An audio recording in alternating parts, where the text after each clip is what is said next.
tanggal 27 April lalu, Universitas Jenderal Sudirman mengumumkan kenaikan uang kuliah tunggal atau UKT bagi para mahasiswanya. Kenaikan UKT ini dituangkan dalam Peraturan Rektor Nomor 6 Tahun 2024. Kenaikan ini memicu demonstrasi ricuh dari para mahasiswa. Ada sejumlah tuntutan yang disampaikan kepada para petinggi Universitas Jenderal Sudirman. Tuntutan ini disampaikan bukan karena tanpa sebab, melainkan karena uang kuliah dapat naik hingga 3 kali lipat dari sebelumnya, bahkan lebih. Pada penugasan kali ini, kelompok kami bertujuan untuk menganalisis bagaimana peristiwa kenaikan UKT dan pandangan tenaga pendidik di Universitas Jenderal Sudirman, terutama di Fakultas Ilmu Budaya dan Fakultas Teknik. Analisis yang kami gunakan berkaitan dengan bagaimana proses terjadinya konsolidasi antar mahasiswa hingga terjadi demonstrasi pada tanggal 27 April hingga 3 Mei lalu. Selain itu, kelompok kami juga melakukan wawancara dengan akademisi Universitas Jenderal Sudirman. Teori yang kami gunakan ialah social judgment theory yang dikemukakan oleh Muzafir Syarif, yang mana teori ini berkaitan dengan bagaimana individu menolak, menerima, atau bahkan bersikap netral pada sebuah pesan. Dalam peristiwa ini kami menemukan adanya attitude of rejection dari persepsi mahasiswa. Sebelum memulai video liputan mengenai kenaikan UKT, kita akan mendengarkan video sambutan dari dosen pengampu mata kuliah Lobby dan Negosiasi, Profesor Dr. Adi Iman Sulaiman, SIP MSI. Mata kuliah Lobby dan Negosiasi itu setelah setengah semester kemarin mendapatkan teori dan konsep begitu ya. Nah, sama Bapak di challenge ya mahasiswa itu untuk bisa memproduksi sebuah hasil karya dalam bentuk liputan video yang nanti mahasiswa itu akan mengaplikasikan indikator lobby dan negosiasi dalam bentuk realitas yang sekarang sedang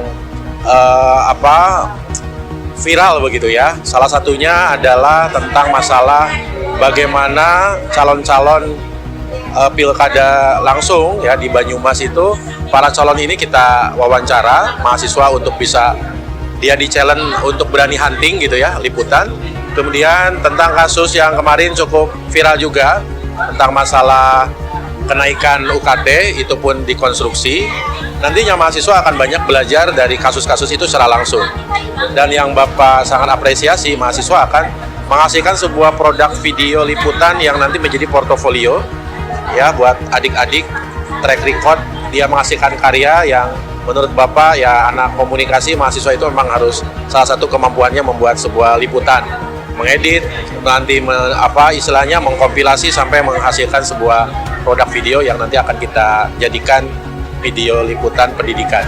Begitu. Nah, Prof, kemarin kan ini kita meliput dari banyak tokoh hebat ya, Prof. Kira-kira bagaimana tanggapan Prof mengenai tokoh-tokoh tersebut? Oh ya, Bapak pertama mengucapkan terima kasih ya kepada para informan yang sudah berkenan untuk diwawancara oleh mahasiswa, dan ini luar biasa ya. Ini sebetulnya tugas pertama, dikasih tantangan untuk mewawancara calon-calon yang akan tampil menjadi kontestan dalam pilkada. Dan ini mengucapkan terima kasih juga kepada informan yang mau berbagi ya tentang kasus kenaikan UKT yang menjadi polemik, tetapi akan kita coba clearkan ya dengan konfirmasi yang selama ini sudah booming, dan kita memang harus banyak belajar dari kasus-kasus itu. Sekali lagi terima kasih kepada para informan dan kepada para kelompok yang sangat luar biasa. Baik, terima kasih Prof untuk waktunya.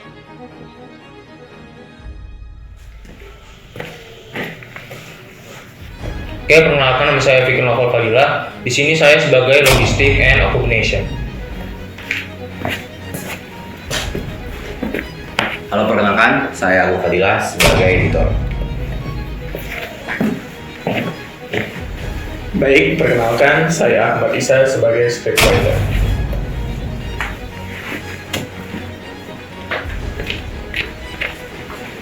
Saya Dara Madani sebagai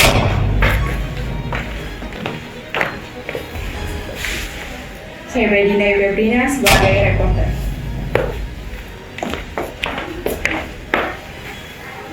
Halo semuanya, perkenalkan aku Yuan sebagai kameramen.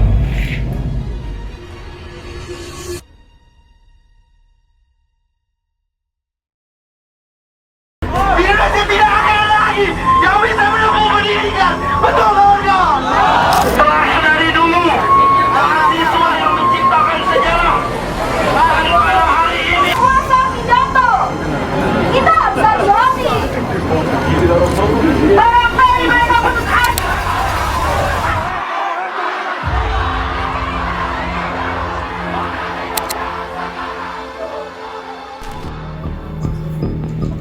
Mungkin aku izin perkenalan dulu. Kenalin, nama aku Alfred Matthew, bisa dipanggil Alfred. Aku dari jurusan Teknik Industri. Aku juga sebagai Kadif Minat Bakat atau Talent Development dari Himpunan Mahasiswa Teknik Industri. Saya Raffi Gali Prakoso dari jurusan Teknik Industri dan jabatan saya di organisasi sebagai Ketua Himpunan periode 2024. Perkenalkan, nama saya Teresia Andi Angelia Silalahi dari Prodi Sastra Inggris Angkatan 23. Oke, sebelumnya perkenalkan saya Harum Listiani dari Fakultas Ilmu Budaya, jurusan Sastra Indonesia Angkatan 2022. Di sini saya sebagai Presiden BEM FIB tahun 2024. Oke, perkenalkan, nama aku Maulana Ihsan Huda. Aku biasa dipanggil Ihsan. Aku mahasiswa Fakultas Peternakan Angkatan 2020 dan saat ini aku diamanahi oleh teman-teman KBMU, Keluarga Besar Mahasiswa UNSUD, untuk menjadi Presiden Badan Eksekutif Mahasiswa Universitas Jenderal Sudirman 2020. Kayak gitu. Menurut Mas sendiri, gimana pendapatnya di Fakultas Teknik? Oke, sebelumnya untuk kenaikan UKT di Fakultas Teknik sendiri, saya rasa kenaikan UKT itu memang wajar. Namun yang disayangkan dari Fakultas Teknik itu tidak ada pemberitahuan lebih awal. Jadi ketika UKT itu naik, itu langsung tiba-tiba kami mendengar kabar bahwa UKT dinaikkan pada saat mahasiswa baru 2024 SNPP. Nah, yang tidak wajarnya itu dari kenaikannya yang sangat melonjak tinggi, terutama pada golongan akhirnya, gitu. Kalau dari pendapat aku, untuk kenaikan UKT ini sebenarnya oke-oke aja, tapi dengan catatan kayak kurangnya sosialisasi ke mahasiswa gitu soal kenaikan UKT yang cukup drastis ini untuk di tahun ini. Oke, tapi sosialisasi dan penyebarannya itu kurang lah. Jadi kayak kurang gitu kenaikan UKT gitu. Pendapat kakak mengenai kenaikan UKT di Fakultas Ilmu Budaya itu gimana sih?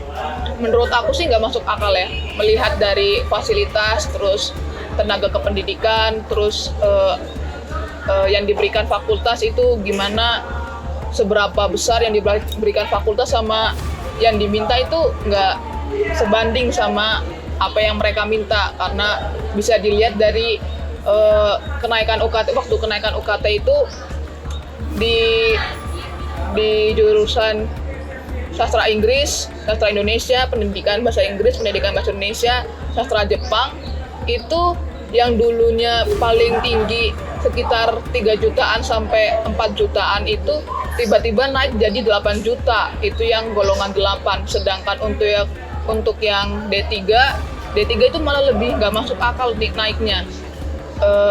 Untuk golongan 8-nya itu bagian D3 Bahasa Inggris itu sekitar 13 juta, kalau Mandarin itu 13 juta sekian.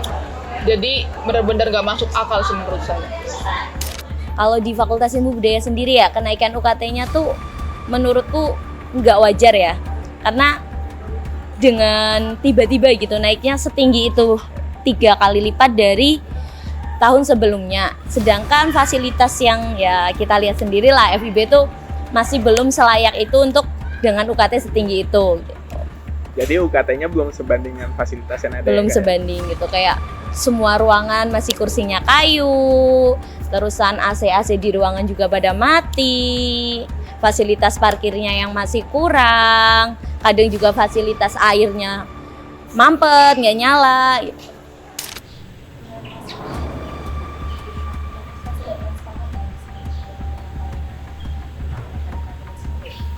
Oke, menurut saya transparan atau tidak, bisa dibilang cukup transparan, namun terlambat. Karena ketika peraturan rektor yang untuk meninggikan UKT itu keluar, kalau nggak salah yang nomor 6 tahun 2024, itu tidak ada pemberitahuan sama sekali kepada mahasiswa. Jadi kami mahasiswa istilahnya kaget ketika UKT itu langsung diturunkan segitu. Nah, namun setelah adanya konsolidasi dan sebagainya, dari pihak fakultas sudah mentransparansi dari kenaikan UKT itu dari apa aja, lalu kenaikannya seperti apa, dan juga penyaluran ke mabanya itu seperti apa gitu, tentang golongan-golongan ataupun tingkatannya. Kalau dari universitas itu kan Untuk pemasifan informasinya ke masing-masing fakultas tuh menurutku kayak nggak jelas ya. Bahkan maba tuh dapat dari web. Bahkan dari mahasiswa yang kita tuh lebih banyak dapatnya dari Twitter, dari X kan.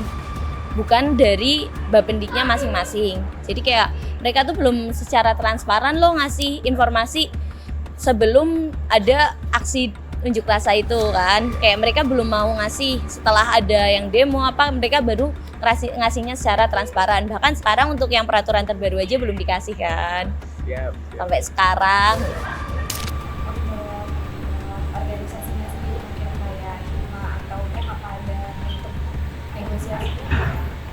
Oke, untuk dari HIMA ataupun yang UKM dan lain-lain, bentuk negosiasi kami tidak mengatasnamakan himpunan atau UKM, tapi kita berdiri sebagai mahasiswa. Jadi dari BEM memfasilitasi untuk mengkoordinasi dari keluarga besar mahasiswa teknik untuk menyatukan aspirasi pada konsolidasi yang dilakukan kemarin di gedung rektorat. Untuk negosiasi itu nggak ada, karena dari dekannya sendiri itu benar-benar bisa dibilang prorektor, jadi beliau nggak mengadakan negosiasi. Jadi dari BEM sendiri itu ngadain diskusi bareng UKM HIMA. Jadi waktu kabar UKT-nya naik tuh kami langsung manggil semua humas untuk diajak diskusi soal gimana sih ini kenaikan UKT-nya kok kayak gini, sama nge-up beberapa poster yang mencecar dari kenaikan UKT yang sangat besar ini. Nah, menurut Mas sendiri kenaikan UKT yang cukup signifikan ini apakah fasilitas dan juga kualitas yang didapatkan itu sebanding nggak? Kalau dari segi fasilitas yang dapetin khususnya di teknik ya, kalau di teknik itu fasilitasnya mungkin masih dibilang itu sangat kurang itu. Khususnya kayak di bagian penunjang akademik kayak kelas, terus kayak komponen-komponen di kelas kayak kursi, terus proyektor, dan mungkin pendingin ruangan juga, bahkan di sampai kamar mandi sendiri itu pun masih kurang gitu untuk menunjang kegiatan sivitas akademik gitu.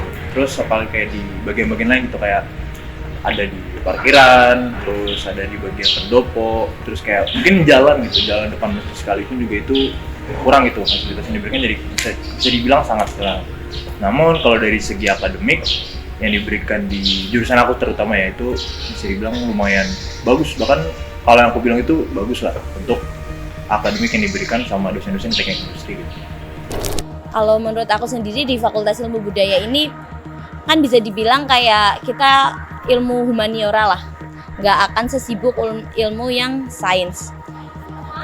Dengan dosen yang seharusnya memberikan pengajaran yang sesuai dengan humaniora, dengan kayak ya kita harusnya lebih sering turun ke masyarakat atau berhubungan konteks dengan masyarakat, tapi secara mata kuliah tuh kita lebih kayak apa sih, cuma disuruh bikin jurnal, disuruh bikin artikel, bahkan kita belum diajarin untuk kayak kita disuruh penelitian ke lapangan, tapi kita nggak diajarin etika penelitian di lapangan itu seperti apa. Tapi kita udah disuruh terjun ke lapangan gitu, kayak kurikulum yang diberikan tuh kayak nggak jelas, terlalu dipadetin, terlalu kayak ngejar banget kita harus bisa ini bisa itu, padahal posisi seharusnya kita belum mampu untuk seperti itu.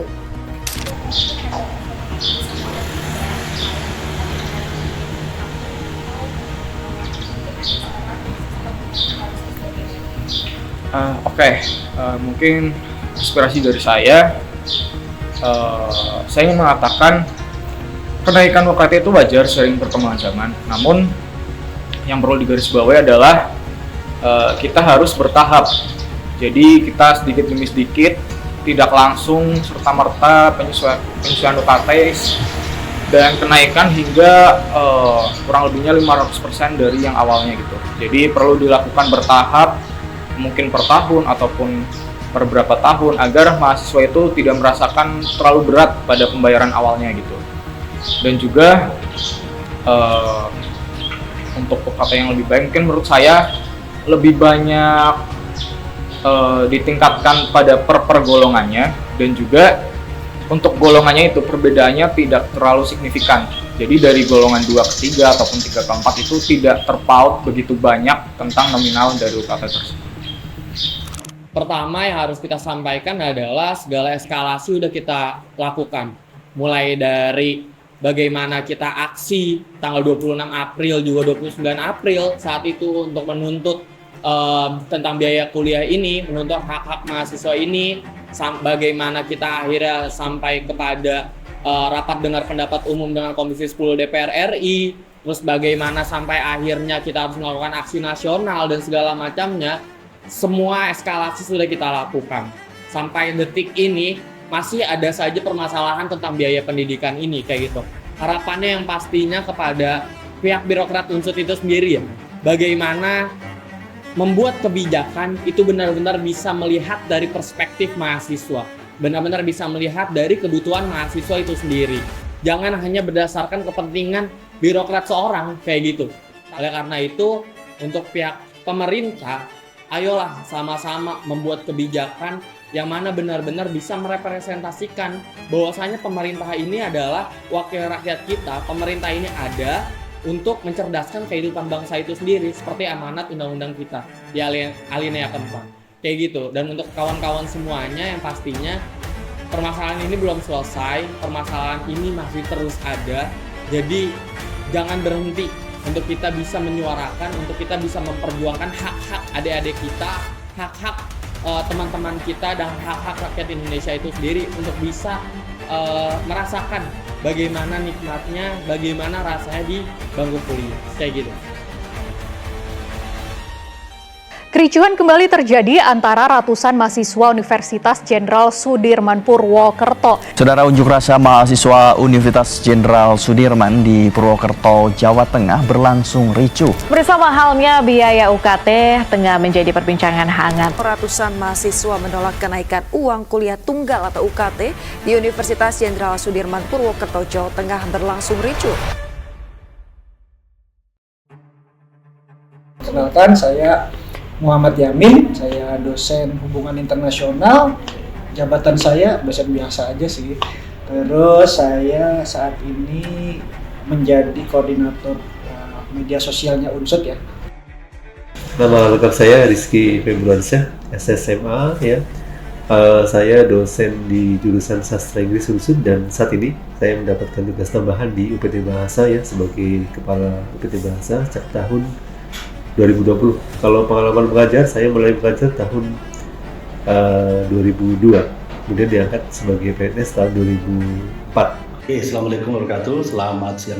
Saya Widyatma Kohir Purnomo, biasa dipanggil Aris. Saya staf pengajar di Teknik Elektro Unsud.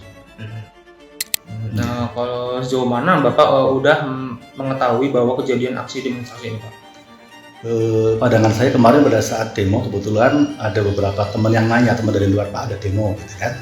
Tapi pandangan saya untuk yang demo kemarin, saya lihat pertama itu harus ada koordinasi ya antara mahasiswa dengan pengelola di Unsud seperti itu. Kemudian lanjut nih Pak, apakah Bapak itu merasa kenaikan UKT ini itu sejalan dengan peningkatan kualitas pendidikan yang ada di Unsud?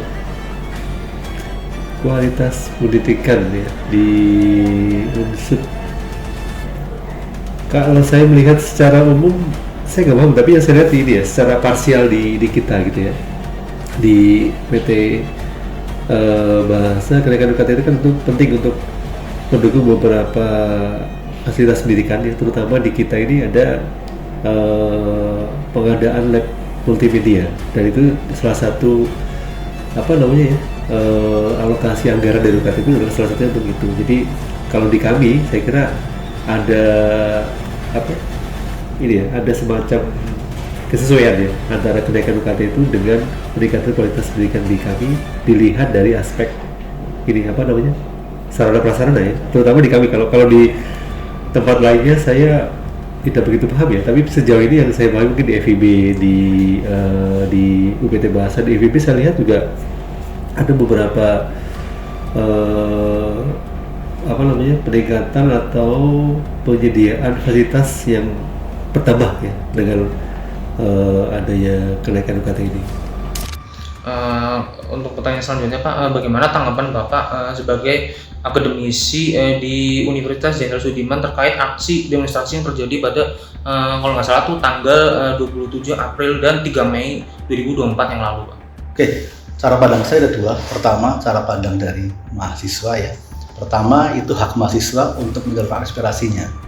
Yang kedua, dari pihak UNSUD, seharusnya pada saat itu tidak langsung menaikkan UKT-nya yang saya informasi itu mendadak. Jadi untuk kedepannya jika ada sesuatu perlu komunikasi antara BEM dan pihak pengelola UNSUD, terutama dari pihak rektorat seperti itu. Insya Allah dari pandangan saya kemarin setelah adanya demo itu akhirnya kita bisa berdiskusi dengan baik dari mahasiswa dan mahasiswa. Kemarin sampai menunggu surat yang terakhir, kalau nggak salah ya, SK yang terakhir kemarin sudah sangat turun untuk level UKT-nya. Setahu saya seperti itu, Mas. Oke, pertanyaan selanjutnya nih Pak, apakah Bapak melihat ada potensi dampak negatif jangka panjang dari kenaikan UKT di UNSUD ini Pak terhadap reputasi UNSUD? Iya, kalau kenaikan sebenarnya mungkin bukan masalah di kenaikannya ya, mungkin dari segi ini ya mungkin ya, apa namanya, nominalnya mungkin ya, karena mungkin mereka ada beberapa informasi itu seolah-olah kok kenaikannya begitu begitu dramatis ya, besar gitu ya, dari yang biasanya mungkin sekitar 1 juta menjadi melonjak gitu kali lipat. Dan kalau reputasi mungkin kemarin ada beberapa orang tua mahasiswa yang memang merasa infonya gitu ya, merasa dicepak, tapi mungkin itu persepsi dari mereka. Tapi ketika ada komunikasi yang baik dari perguruan tinggi, dari UNSUD dalam hal ini ya, dengan mereka, dan disampaikan bahwa tujuan dari kenaikan UKT ini adalah untuk meningkatkan kualitas pendidikan, saya kira itu akan dipahami oleh orang tua dan juga mahasiswa, dan tentunya akan tidak akan mencoreng kredibilitas atau reputasi UNSUD gitu ya. Saat ini mungkin agak sedikit tergoyah gitu ya, karena tadi mungkin jelas saya tidak tahu prosesnya gitu kan, karena kan saya dulu terakhir ikut proses tahun 2012 UKT itu, penyusunan UKT tahun 2012, dan kalau tidak salah memang sampai beberapa tahun berikutnya belum ada penyesuaian. Jadi memang sebenarnya kalau naik saya kira wajar, cuman mungkin diproses dan juga mungkin di angkanya mungkin yang perlu perhatikan begitu ya. Nah, untuk pertanyaan selanjutnya Pak, apakah dalam perjalanan tertentu tuh baik itu rapat, forum, diskusi ataupun audiensi yang dilakukan oleh internal Universitas Jenderal Sudirman sampai menghasilkan keputusan untuk mencabut peraturan Rektor nomor 6 tahun 2024 tentang BPM, terutama dalam biaya pendidikan mahasiswa? Apakah ada perjalanan tertentu?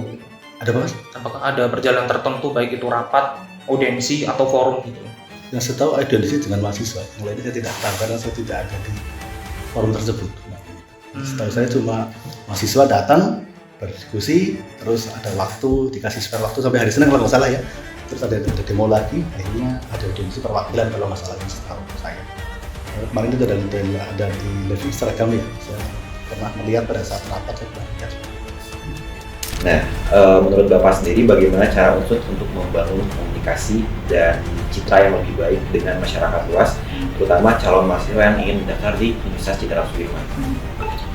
Untuk masalah citra gitu ya, informasi yang baik itu sebenarnya sebelum adanya demo nanti memang tugas Humas dan terutama saya di media sosial sudah melakukan itu. Yang kami lakukan itu kan membangun citra positif UNSUD, jadi sudah dilakukan. Jadi ketika ada sedikit badai gitu ya melalui cobaan UKT itu justru membuat kita tertantang sih, tertantang gitu untuk kemudian bisa memberikan yang terbaik, karena bagaimanapun ini rumah kita gitu kan, itu rumah kita semua, baik itu sivitas akademika yang terdiri dari mahasiswa, ada dosen, ada tenaga administratif, ada alumni, dan terakhir ada camaba. Terkait camaba sendiri ternyata ketika UKT belum dicabut pun pada saat itu, malah pada saat itu ini saya beberkan fact aja ya yang ada di medsos ya, mungkin teman-teman juga bisa lihat di komen ya. Justru ketika pengumuman itu apa yang disuarakan kemarahan awal pada saat awal UKT itu tersebar itu justru saya boleh katakan 99% malah hampir tidak mempermasalahkan UKT. Justru yang mereka tanyakan, saya bisa bayar di mana nih? Cara registrasi gimana nih?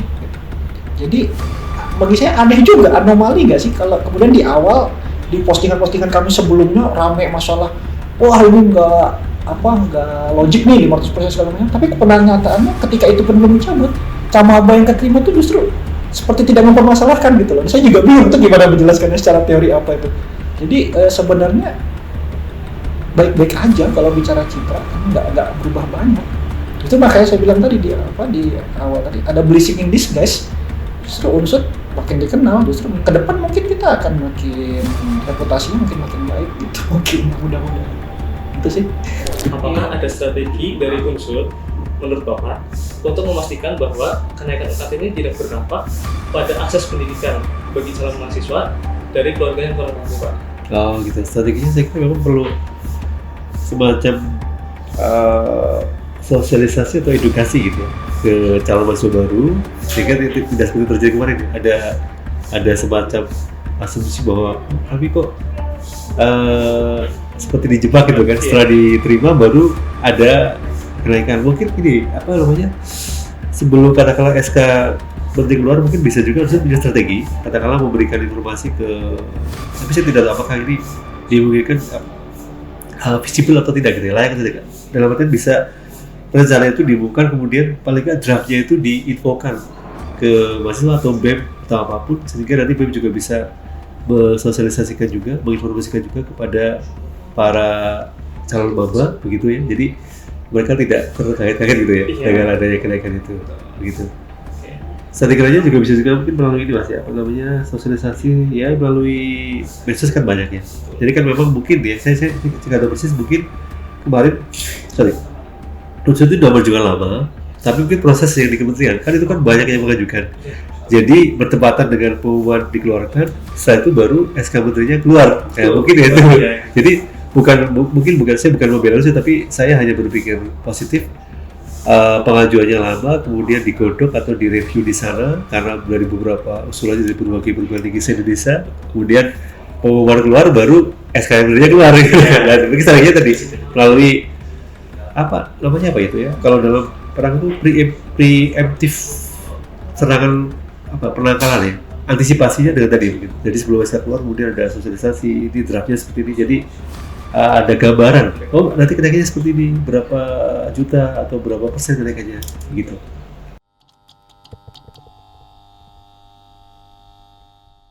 Dari wawancara yang kelompok kami lakukan bersama dengan mahasiswa dan akademisi dari Fakultas Ilmu Budaya dan Fakultas Teknik Universitas Jenderal Sudirman, kelompok kami menarik benang merah bahwa persoalan kenaikan UKT yang dilakukan unsur tidak dapat diterima karena tidak sesuai dengan fasilitas yang diberikan oleh unsur kepada mahasiswa, terutama mahasiswa Fakultas Ilmu Budaya dan Fakultas Teknik. Pada akhirnya dapat disimpulkan dari fenomena aksi demonstrasi kenaikan UKT di Fakultas Ilmu Budaya dan Fakultas Teknik bahwa konsolidasi yang dilakukan oleh mahasiswa berbuah manis terhadap kasus ini, yaitu dicabutnya oleh Rektor Peraturan Rektor Nomor 6 Tahun 2024 tentang biaya pendidikan mahasiswa. Sekaligus unsur akan mengeluarkan peraturan baru tentang UKT dengan mempertimbangkan masukan dari masyarakat dan mahasiswa. Kita sebagai mahasiswa di Universitas Jenderal Sudirman sangat penting untuk mengawal terus kasus tentang isu kenaikan UKT ini. Karena faktanya, unsur sampai saat ini belum membuat keputusan baru untuk merespon Peraturan Rektor Nomor 6 Tahun 2024 tentang biaya pendidikan mahasiswa.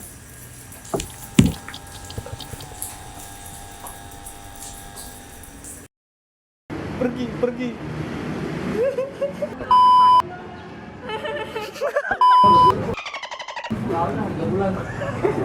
Ya, ngikutin apa? Belum mulai apa gimana? Speaker kan output.